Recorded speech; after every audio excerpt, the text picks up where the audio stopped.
The word of the week is weak, W-E-A-K.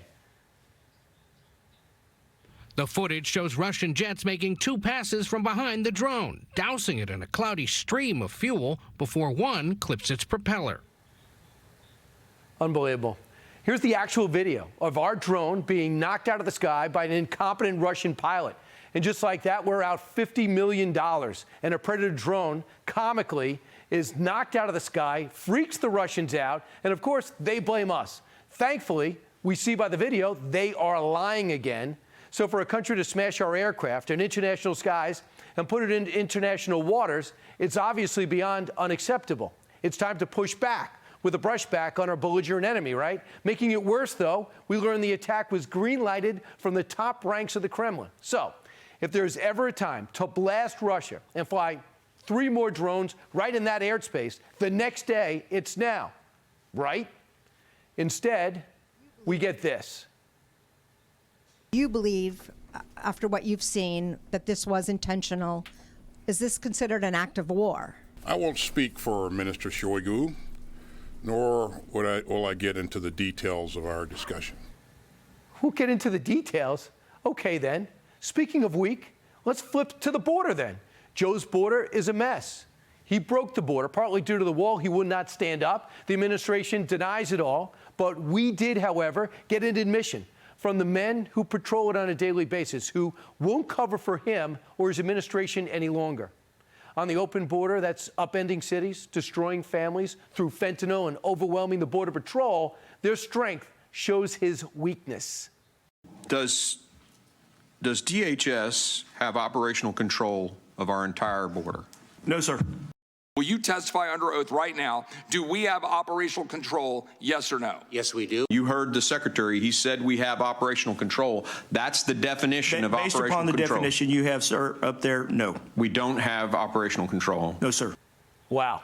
You know, we already knew the answer, but we never heard it before from the current head of the Border Patrol. In fact, we were hearing the complete opposite in real life. But what's really putting weakness on display here is that not one Democrat was there in McAllen, Texas, to witness the truth, to see for themselves, to hear for themselves.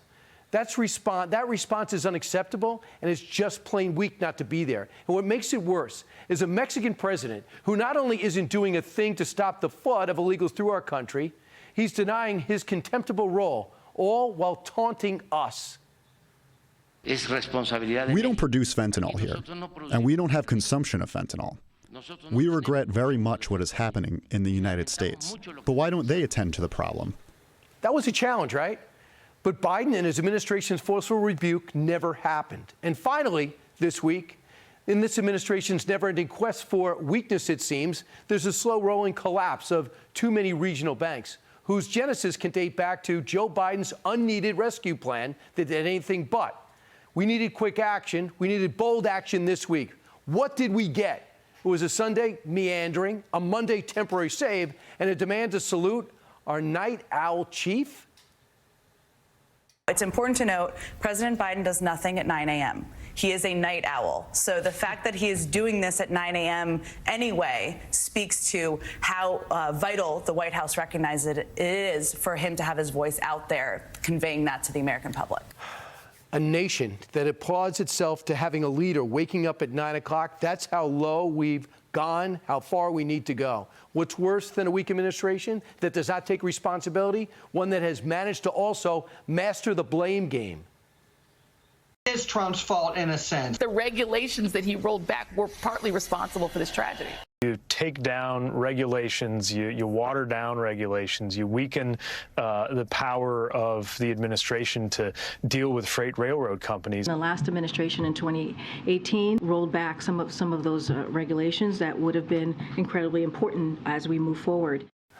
Same theme, different voices, one common target, and one agenda. It is to blame anyone, anything but them.